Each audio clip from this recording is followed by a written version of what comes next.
Welcome to the Faith Forum, a series of talks with leading thinkers, best-selling authors, business leaders, philosophers, artists, and theologians of our time. We're so happy you've joined us, and we hope this podcast offers food for your spiritual journey. From Christ Episcopal Church in Charlotte, North Carolina, I'm the Reverend Chip Edens, and this is the Faith Forum. Hey, well, good morning, everyone, and welcome to Christ Episcopal Church for this Faith Forum. I'm going to say welcome to everyone watching in All Saints Hall, everyone watching online, either live or maybe later in the week. We're so grateful that you're joining us today. We're in for a real treat today with this conversation. I want to introduce our guest. Tyler VanderWeele, PhD, is the John L. Loeb and Francis Lehman Loeb Professor of Epidemiology in the Departments of Epidemiology and Biostatistics at the Harvard T.H. Chan School of Public Health, and director of the Human Flourishing Project, and co-director of the Initiatives on Health, Religion, and Spirituality at Harvard University. He holds degrees from the University of Oxford, University of Pennsylvania, and Harvard University in mathematics, philosophy, theology, finance, and biostatistics.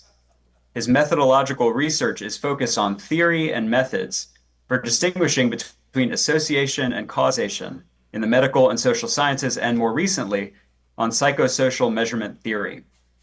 His empirical research spans psychiatric and social epidemiology, the science of happiness and flourishing, and the study of religion and health. He's the recipient of the 2017 President's Award from the Committee of Presidents of Statistical Societies. He's published over 400 papers in peer-reviewed journals and is the author of the books Explanation and Causal Inference, Modern Epidemiology, Measuring Wellbeing, and his most recent book, A Theology of Health, Wholeness, and Human Flourishing. He also writes a monthly blog posting on topics related to human flourishing for Psychology Today. So with that, I want to say welcome, Dr. VanderWeele. Thank you. It really is a pleasure being here with you today, Father Gwen, and to be with you all to have this conversation. Yeah. Well, I'm so excited to talk to you because your research kind of centers on this idea of human flourishing and is also connected to spirituality and religion as it shows up in overall well-being and health. And so this is kind of a perfect topic for us here at Christ Church with the Center for Wellbeing and Care that just opened last fall. We're going to kind of talk about that throughout, but I'm really excited. I did want to start with, I love the variety of topics that you have studied and the variety of topics that you have degrees in. So I wonder if you can tell us here at the beginning, what led you to the work that you're doing now, kind of maybe culminating with this theology of well-being and this study of spirituality? How did you get to this topic? So it certainly was a long journey for me and not something I could have necessarily foreseen in advance. My doctoral dissertation was in biostatistics. It was fairly technical on new methods for assessing association and causation. But over time, I began reflecting on questions as to how my own faith was related to my work in public health. And as I began looking in the academic literature on this topic, much to my surprise, there were hundreds, even thousands of studies relating religious participation to health and well-being, which I'd never come across during my graduate studies. And it seemed that while the associations had been established, the open questions were, is this causal? And if so, what are the mechanisms? And those were precisely the sorts of methodologic questions that I had been approaching in my own technical work. So I applied for a small grant from the John Templeton Foundation to start a seminar series in religion and public health at the School of Public Health at Harvard, thinking I'd bring in speakers to sort of expose the rest of the school to these ideas. The grant was announced at one of our faculty meetings in the epidemiology department, and you could sort of see the eyebrows raised and the eyes roll. What is this doing here? In a department of epidemiology, but a faculty member came up afterwards and said, you know, Tyler, somewhere buried in the nurses' health study, this large cohort study of 100,000 nurses that had been run for over 40 years, there's a question on religious service attendance. No one's ever used it. You should take a look. And so sure enough, it was there and it was measured every 4 years. I sort of had the perfect data waiting for me. And so over time, began working with a postdoctoral fellow, analyzing this data. This was very much still a side project for me at this point in time. But there were substantial effects on health. Weekly religious service participation was associated with 30% decline in all-cause mortality, 30% declines in depression, five-fold reductions in suicide. But these are big effects on important outcomes. Why aren't we talking about these matters more? And then I started thinking, what else is shaping population health that we're ignoring, which led to work on parenting, on forgiveness. And then I started thinking, what outcomes are we ignoring? We study health very well, we study income very well, and these are important things. But people care about more than that. They want to be happy, to have a sense of meaning in life, to try to be a good person. They care about their relationships. Why aren't we studying these other things with the same level of empirical rigor that we study income and health? And so those considerations really were what led to the formation of the Human Flourishing Program at Harvard in 2016. And that work has, increasingly occupied more and more of my time. And over that time, also started thinking more theologically about these questions as well, which again, over many years led to the work on the book, Theology of Health. So it has been a long journey, again, not one I would have anticipated when I was awarded my PhD in biostatistics, but it's been enriching and wonderful to be able to engage in these topics. Yeah. Well, I love that seemingly every step on the path kind of led you to, with the tools you needed to get to this place. And it seems so obvious when you bring up the fact that we don't really connect religious participation, spirituality, and we don't really connect those with overall health. Just saying it seems so obvious now, but I think you're spot on, that we've kind of isolated religious participation as this kind of nice thing over here, that's really disconnected from outcomes. But it's amazing. And the statistics you just gave, those increases in overall health connected to participation it's pretty incredible. Yeah, in some ways it is quite remarkable because I think for the most part, religious practice and the Christian faith are really, oriented towards the divine, our relation with God, certainly with others as well. But to have such profound effects on health, on well-being, on a sense of meaning in life, on happiness, on longevity. The studies suggest, weekly participation is associated with about 7 years of additional life. In some ways, these are kind of incidental effects, in spite of sort of aiming in some sense at the divine and the transcendent. That participation, that being with others, that attempting to love God and love others, that service of others, that support from the community and offering others support affects health and well-being in so many other ways as well. Yeah. Well, we'll come back to that, particularly as we get towards the end. We're going to talk about kind of practical implications of your research and what all this means. But I did just want to flag for the people that are sitting in All Saints Hall right now, did you hear him say weekly participation is associated with 7 extra years of longevity? So I imagine a cheer is going up in All Saints Hall. I would hope. Just by coming to church regularly and participating in a religious community, you're actually adding to your longevity and your overall health. I think that's incredible. So we'll come back there, but I think let's zoom out a little bit and look at what we mean when we talk about health and well-being in general. In your newest book, The Theology of Health, you spend some time at the beginning distinguishing between health of the body and health of the person. And I think that shows up too in your work on flourishing. I think for a long time, and even up until very recently, until I read a lot of your work, health immediately makes me think of physical health, and kind of how is my body doing? And I know anyone who's ever been to a doctor or had, major surgery or anything, that's really the only concern is your physical health. What are your vital signs and how do we improve those? But I think you are calling us to think about health in a slightly bigger bigger way. So I wonder if we can start there. How do you distinguish well-being and health from maybe the biomedical model as it stands?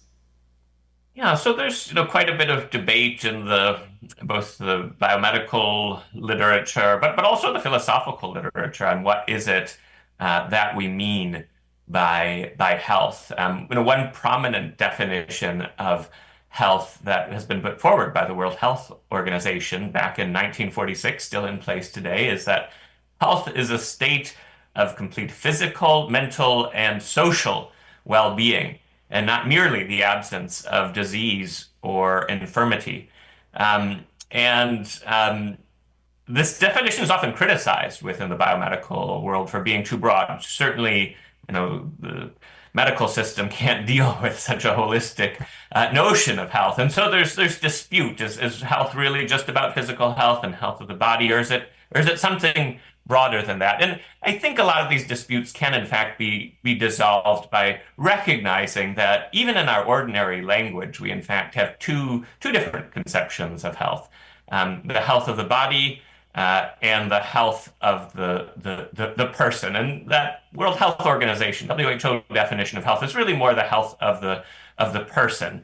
And I think once we recognize this, we can sort of clarify in any given context: are we talking about bodily health? Or are we talking about holistic health, the health of the person? And we can often have both concepts, even in the same sentence. You might say, well, he's physically healthy, but he's not a healthy person. He spends all of his time in his room socially isolated. There, we have both concepts in the same sentence. And health really etymologically relates to a notion of wholeness. And so, are we talking about the wholeness of the body? It's parts and systems functioning as they ought to allow the normal range of human activity? Or are we talking about the health of the person, or what we might call flourishing, as well, all aspects of a person's life really being good? And while I do think that World Health Organization, that WHO definition of health is quite broad and holistic, I think from a Christian perspective, it's in fact not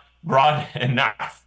I think spiritual well-being also should be included. And there's in fact been kind of a long history of attempts to get spiritual well-being into the World Health Organization's definition of health. I think, for good reason, they haven't changed insofar as once they made a shift, it would open the door to all sorts of other proposals for alteration. But what we've started doing in our own work is referring to the notion of complete physical, mental, social, and spiritual well-being as the WHO plus definition of health, really fully inclusive of all aspects of a person's well-being, including their spiritual well-being. But I think that latter concept, physical, mental, social, spiritual health, is what we might think of as the health of the person, or flourishing. Well, I'd love to hear that definition. We talked last week a bit about the Center for Wellbeing and Care and how we have developed a model which is directly in line with everything you've just said, that well-being is this kind of kaleidoscope of factors that all shift and change. It's like a mobile that kind of moves and shifts, where one area might be the focus at any given moment, but you really need all of it. So we have physical well-being, we have mental, emotional well-being, vocational well-being, financial well-being, relational well-being. So it sounds like we're right in line here. But I think what we are trying to do is ground everything in that idea of spiritual well-being. Because I think you just named it. We all know people who are physically healthy, but are not flourishing. The joke I love to say is we probably all know people who are in really great shape and they work out all the time, and it seems like they're still lacking something in their life. They're still not flourishing. Or the person who has the greatest job they could possibly imagine, they make more money than they know what to do with. So their vocational well-being is off the charts, but they're still not flourishing. So I wonder if we can unpack a little more that idea of flourishing. What exactly is flourishing? How do you define it for the Human Flourishing Program? Yeah, so our working definition of flourishing at the Human Flourishing Program at Harvard is sort of living in a state in which all aspects of a person's life are good. including the contexts and communities in which that person lives. So it's all encompassing. All aspects of a person's life are good. So understood in that way, flourishing is an ideal. It's not something we ever perfectly attain in this life. We can always be flourishing and seek flourishing more. It's also multidimensional. It concerns all aspects of a person's life. So people might be flourishing in different ways and less so and others. Someone might be really struggling with health, but have really good relationships. Another person may have a sense of calling and vocation to serve others in a difficult, challenging context, which may adversely affect their day-to-day happiness and life satisfaction, but they have a deep sense of meaning from carrying out this work. So again, people can be flourishing in some ways and not others, and there's always room for improvement. We also typically distinguish when we're trying to be precise between flourishing and well-being. Often, we'll use these words interchangeably, and I think they are closely connected. But flourishing has, I think, slightly different connotations. We think of thriving, well-being, flourishing. Thriving is almost doing well in spite of the circumstances, whereas flourishing is more of a consonance with the community, with the environment in which one lives. So when we're trying to be precise, we'll say something like well-being is a state in which all aspects of a person's life are good as they pertain to that individual. Whereas flourishing is being in a state in which all aspects of a person's life are good, including the context, communities, environments in which that person lives. So one might attain a degree of well-being in a corrupt community or environment, but one is not fully flourishing because one's community is not good. In some sense, one's community's well-being is a part of one's own flourishing because one participates in the common good and because that community supports one's own well-being. And so, again, we take flourishing in this very, very expansive manner. When we do try to operationalize this in practice, in our empirical research, say, we actually use domains very similar to what you have at the Center for Wellbeing Care. We look at happiness and life satisfaction. We look at physical and mental health. We look at meaning and purpose. We look at matters of character and virtue. We look at close social relationships, and we look at financial and material stability as well. These important means to kind of sustain the other ends of flourishing. And then we will also look at dynamics concerning community and spiritual well-being also. And so we again approach this topic of flourishing in this very faceted way. But ultimately, I think what we're aiming at, what we're hoping for, what we only imperfectly achieve in this life is that state where all aspects of life are good for ourselves, but also for the communities around us. Well, it's such a good note here, and we'll probably say it a few more times in this conversation. As opposed to kind of well-being as the world would have it, I'm thinking of like the cover of Men's Health magazine. That vision of well-being is kind of you've achieved perfection. You've worked hard and you've achieved whatever perfection is here. I think you bring out in your work that the Christian idea of well-being, the kind of ultimate Christian flourishing, is not actually possible here. That's a promise made to us that we kind of follow by faith, that one day we will be in union with God and we will be whole, maybe with a capital W. And so I think that's just good to note here that what you're not saying is here are the 7 steps to flourishing as like a life hack or something like that.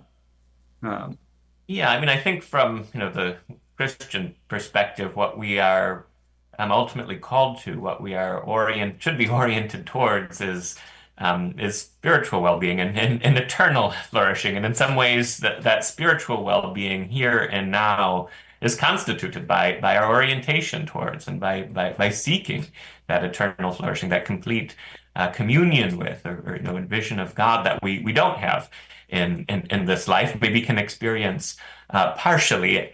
But but which we hope for, which we seek, which through love and charity we hope to help bring about for ourselves and for others. And I think that orientation also helps make sense of and in some sense relativize the notions of temporal flourishing, just as someone might give up some matter of happiness or life satisfaction or health for a good cause or to serve the poor or to provide health care in a disadvantaged area. There can be real sacrifices to serve others. I think from a Christian perspective, that is a correct orientation. I think we are sometimes called to lay down our lives, to lay down, to sacrifice some aspects of our temporal flourishing for the sake of others and for that orientation, that ultimate orientation towards God in Jesus Christ. So, I mean, I do think a Christian understanding of flourishing includes what we might have within a more secular context across these dimensions. And I think these things like happiness and physical health and meaning and our relationships are important. These are genuine goods, but they are not our ultimate ends. And sometimes we are asked, I think, by God and by others, by the church community, to make sacrifices for the sake of others, and in our pursuit of that spiritual well-being, that eternal flourishing in God. Yeah. And that's how we have kind of positioned all these areas of well-being here at the center, that it is all grounded in spiritual well-being, because again, we could kind of go around and just share people who have not had the best physical health, meaning they've had some chronic disease or some disability that has made life hard in a physical way, who still seem to be well in a lot of different ways, whose faith kind of connects them to that ultimate good that you mentioned. Yeah, and I mean, I think there are complex relations between often suffering and flourishing. Sometimes they're viewed as antonyms in some sense, but I think that's wrong. I think that's not the correct understanding. I do think suffering always involves loss or absence, privation of something good in one's life, but often that suffering can lead to further transformation, further flourishing. It can lead us to reflect upon what is most important in life. It can lead to a reorientation of our priorities. It can lead to a real growth in our character, and our fortitude, and our hope. The words of St. Paul, we know that suffering produces perseverance, character, hope. Hope does not disappoint us because God has poured out his love into our hearts with the Holy Spirit who he has given us. So that suffering, well, I mean, I think we are called to help alleviate that suffering, to try to address the absence of good in our life and the lives of others. That suffering can also be a source of growth. It isn't always, it isn't for all people, but I think it's always an invitation to seek that growth, to seek a deepening of relationships, a finding of new meanings, a spiritual growth, and a growth in character. So I think that relation between suffering and flourishing is a complex one, but I think it's one that the Christian faith has an important account of, and in some ways an account that many others really can't deal with in this life. So I think it's something that we can genuinely contribute to others within our community, and to invite others also into that understanding. Yeah. Well, I think that's perfect as we're heading towards Lent. I mean, Ash Wednesday is next week, and so we begin this 40-day journey towards Holy Week and the cross. And I find this temptation, I find it in myself, but also in the broader society, kind of skip over the suffering and jump right to the redemption and the joy of Easter. And I think the Christian tradition has held for 2,000 years that actually the only way to resurrection is through death. And the only way to the hope of Easter is through that suffering. And I think you're right to name, that's not saying, everyone needs to go choose suffering. We're going to bring suffering upon themselves, but instead to see it as a vehicle for potentially transformation. Yeah. And I mean, as we touched on earlier, I mean, I do think while often suffering is not chosen and we find ourselves in difficult circumstances and have to work through those and rely on the support of community.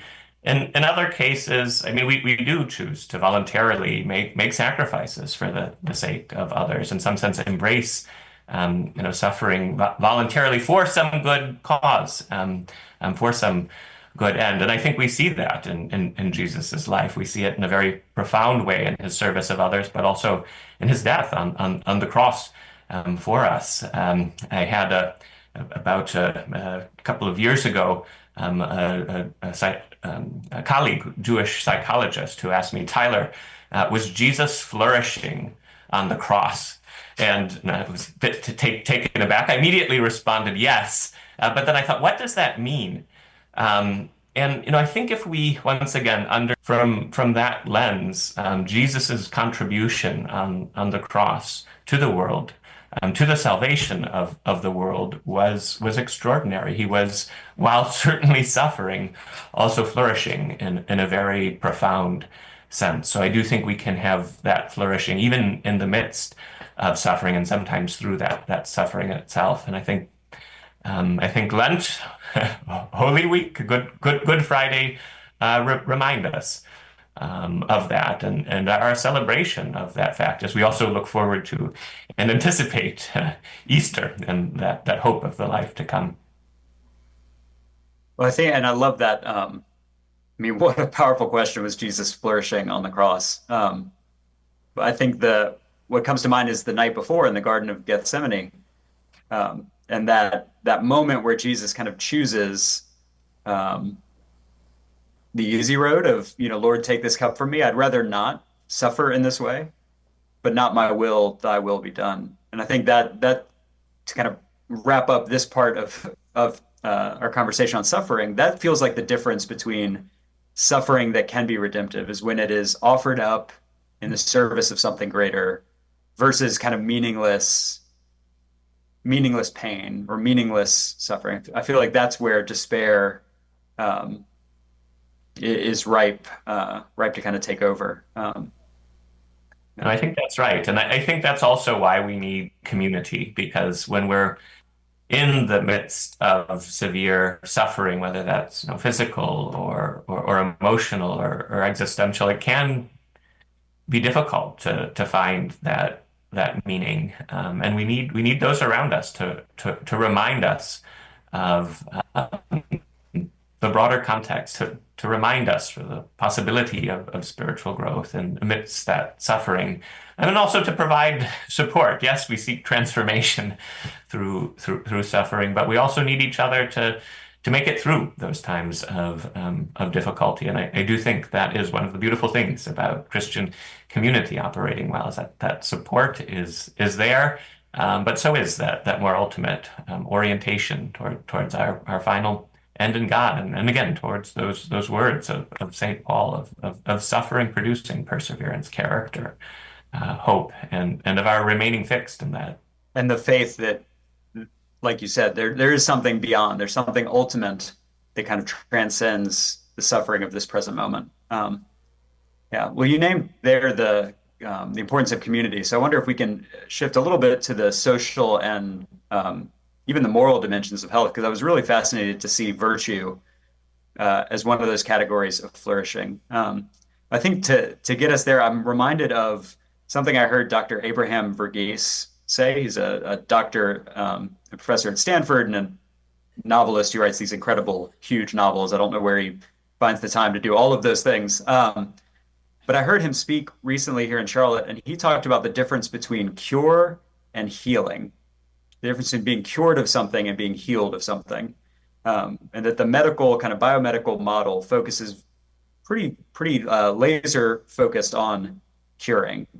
And I think what this whole conversation has been circling around is this idea of healing, even when the cure is not there or the disease itself doesn't go away. And so I say that to think about the role of community, that the Christian community cannot cure necessarily. I think God does answer prayers, and there can be healing in that way, but the community offers some kind of healing and transformation and well-being beyond necessarily the cure. And so I wonder if you can talk a bit about like what shows up in the research about social relationships and communities that seems to have such an impact on overall health. So yeah, I do think that notion of healing is much broader than simply cure.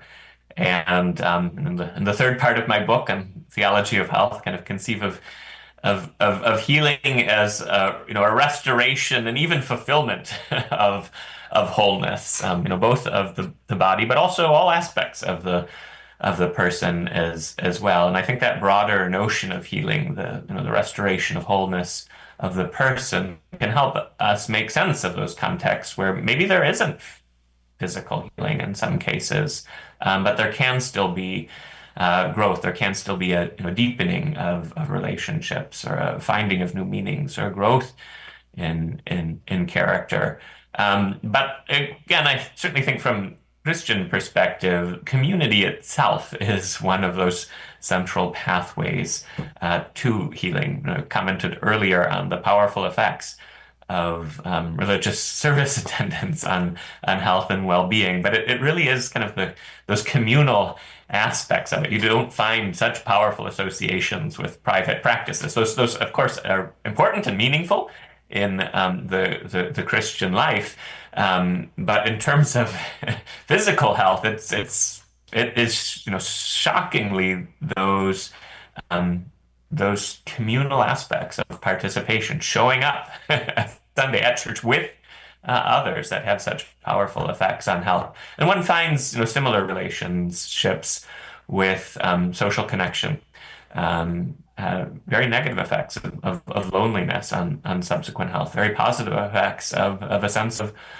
social connection and social support. And so those relationships that we form, certainly are of importance and of value in and of themselves. And I think the Christian vision is a union ultimately of Christ and the church, the community of the church, with Christ. But those relationships and that community are also a source of healing.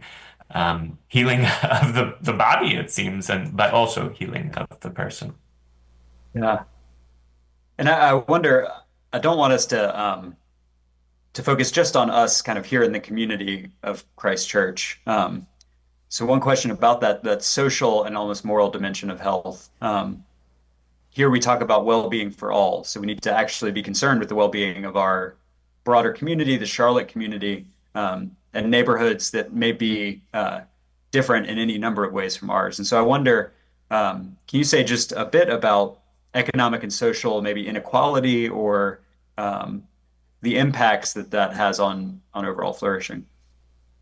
Yeah, I mean, I think certainly those economic circumstances are important means to sustain flourishing. There's no doubt from research that growing up or living in impoverished communities, not having good access to healthy foods or health care affects the health of the body, but also the health of the person. It has effects on mental health. It has effects on relationships, and these are critical means. And in many of our studies, when we can collect data empirically, we find that across those dimensions of happiness, health, meaning, character, relationships, and financial security, it's often that financial security that is lowest. Not in all populations. One doesn't find this in Denmark and in Germany, for example, but in the United States, it is the case. It's sort of on empirical grounds. It's what people are struggling with the most. And so I think we are called as Christians to care for both the material and the spiritual needs of others. So I think finding ways to provide those material needs, to address inequalities, both at the individual level, but also at the structural level. Are we pursuing a society in which all people uh, have the resources they need, in which all people can flourish. And if we take that definition of flourishing seriously, that it's sort of all aspects of a person's life, including the context, communities, environments in which that person lives, then the well-being of others, including their material needs, are part of our own flourishing. And we are not fully flourishing if those around us are really struggling, are really suffering. And so I do think we need to take these matters seriously. Having said that, I think there are also things that we can sometimes learn from more disadvantaged communities as well. The data we've collected, while we certainly find the normal black-white disparities in health and income, and while those are serious and need to be addressed, we often find that in Black communities there's a greater sense of social connectedness, a greater sense of meaning and purpose as well.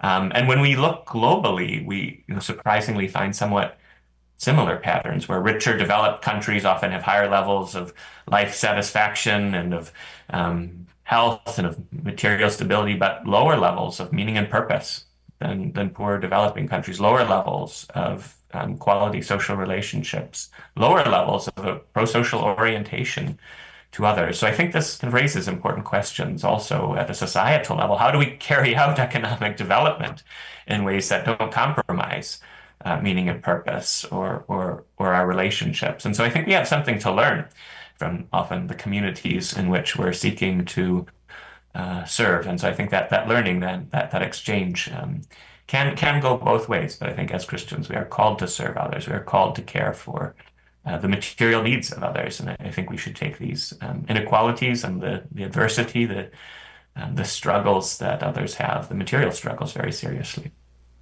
Yeah.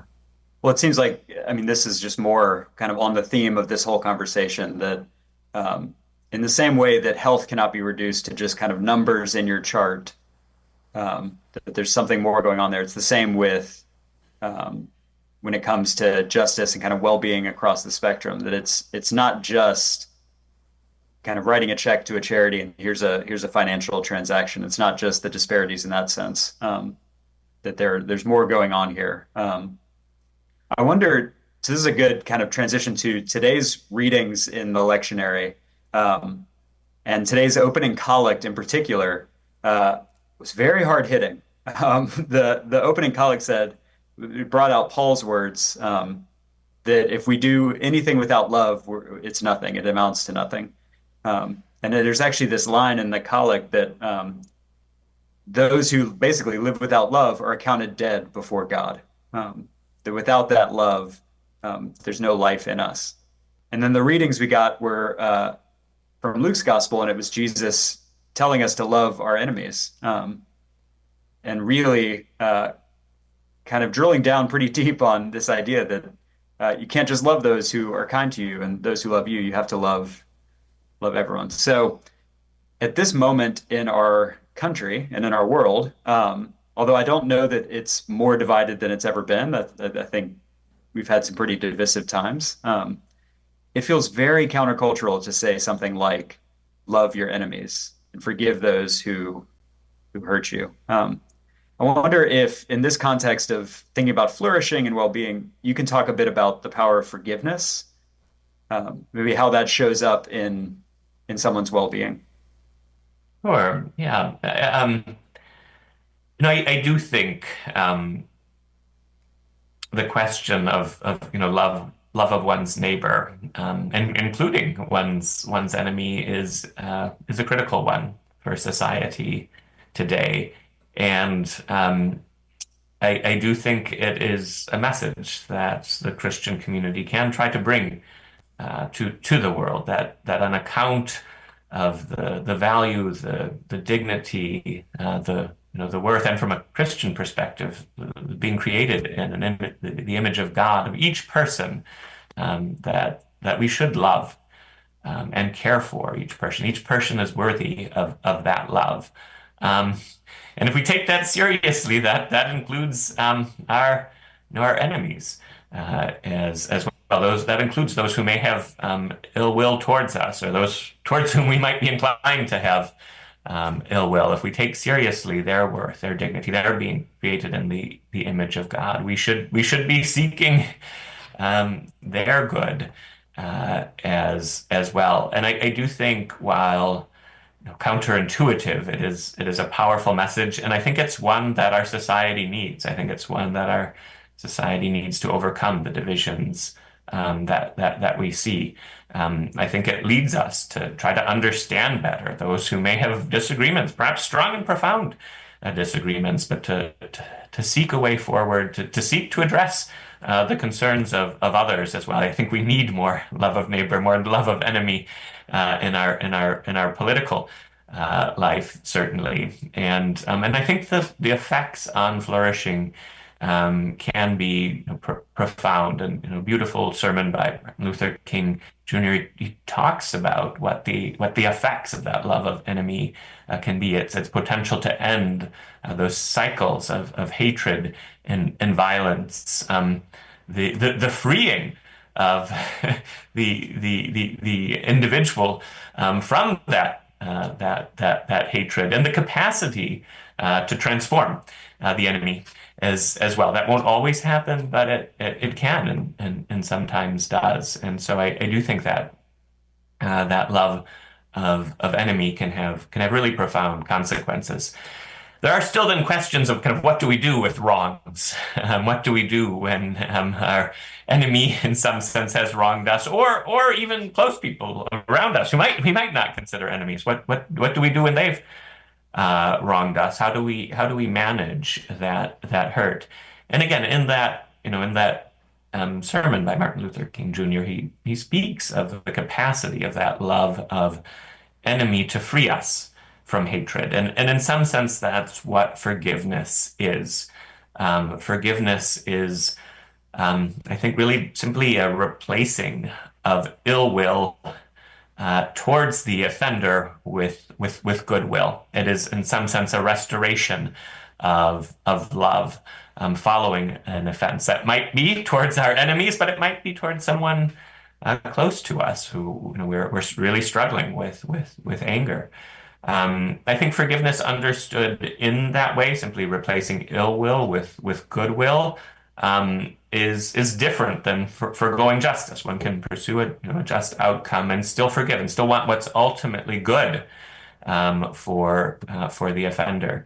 It can sometimes be different than reconciliation as well. In cases of, say, repeated domestic abuse, it might be that under certain circumstances, the right thing is separation. The good thing, the loving thing, might be that in some circumstances, but one can still hope for the good of the other. I do think, from a Christian perspective, that forgiveness, that replacing ill will with goodwill towards others, does ultimately aim at a final reconciliation, even if that is only in the life to come. But I think forgiveness itself is simply that replacing of ill will with goodwill. And that can be tremendously freeing. It can be a letting go of anger, a letting go of hatred. In some contexts, it can be an opening of that pathway, when appropriate, towards reconciliation. But the empirical and psychological research on this topic really suggests it can have profound effects of getting us out of cycles of rumination, of returning to the offense again and again, or of suppression, of trying to bury it. And so I think there are models that have been developed that we've in fact evaluated in randomized trials for how to forgive when we're struggling to do so. A model that we've used and have evaluated is Everett Worthington's REACH model, where each component of REACH, R-E-A-C-H, stands for kind of a different component of the process. R, recall the hurt. Don't suppress it, but allow those feelings to surface. E, empathize with the offender. Try to understand the offender's reasons without validating or condoning the actions, but try to understand the other. A, altruistic gift. Realize that forgiveness is an altruistic gift that can be offered, and realize that we ourselves have sometimes done wrong and have received forgiveness. C, commit. Make that decision to forgive. realizing that if forgiveness really is a replacement of ill will with goodwill, this is something we can decide to do. But H, hold on to the forgiveness, realizing that our emotions don't always correspond perfectly with our decisions, with our will, and so that we can hold on to that commitment to forgive, even if it takes time for our emotions to adjust. We've in fact embedded and sort of reduced this reach forgiveness model into a 2 to 3 hour self-directed forgiveness workbook to help those forgive who want to forgive and are struggling to do so. We've evaluated this workbook in a large randomized trial of about 4,500 participants in 5 relatively high conflict countries: Colombia, South Africa, Ukraine, Indonesia, and Hong Kong, and have found effects of this forgiveness workbook, not only on promoting forgiveness, but also relieving depression, relieving anxiety, increasing hope, increasing flourishing. So I do think that that forgiveness of others can be a powerful way to restore relationships, to free us, to seek further flourishing, and also to help us when needed with love of those who have offended us, with even love of enemy. So happy to send the link to those book resources around, or you can type in Reach Forgiveness Workbook and it will come up, or you can find it on our Human Flourishing Program website as well. But I think these are powerful resources, and we're currently launching forgiveness campaign efforts in churches and schools to promote this work of forgiveness. But I think that forgiveness, again, empowers love of enemy, empowers love of neighbor. Yeah. Well, that's incredible. I mean, that to so systematically kind of understand the impact that forgiveness has, not only on the person who's forgiven. I mean, sure, when you forgive someone of something they've done, you're in a sense setting them free from that. But I love how you've tied it to our own flourishing, that we really cannot flourish while holding on to that kind of hot coal of resentment, Yeah. ourselves. We'll be sure to kind of include the link to that. We're nearing the end of our time, and so I promised at the beginning we'd kind of talk a bit more about practical stuff. And so you've given us the workbook, and I'll just say to the folks gathered and the folks watching, if you're looking for a Lenten practice, because Lent starts next week, the forgiveness workbook might just be a good tool as we head towards Easter in a little over 40 days. I wonder if in our last few minutes we can talk a bit about some tangible ways that individuals can improve or maybe cultivate flourishing in their own lives. Yeah, so I mean, there are kind of small, activities that can be helpful. Then there's broader, I think, institutional, community pathways, and then I think there are critical spiritual pathways as well. So maybe we can increasingly move out. But I do think the little activities of life can be helpful, and we have studied these, and others have studied these empirically. So simple practices like gratitude can be profoundly powerful. Simply writing down 3 things you're grateful for, and why. 3 times a week, and doing this for 6 weeks has been found to have effects on improving happiness, decreasing depressive symptoms, improving quality of sleep, lowering self-reported health symptoms. And this has been studied in dozens of randomized trials. This is really easy to do, and the effects on our own well-being are real. In my family, we do this around the dinner table, a couple of times a week, and again, I think it really changes the dynamics, and I think contributes to our own well-being. I feel I can notice the difference between the weeks we do and do not do this.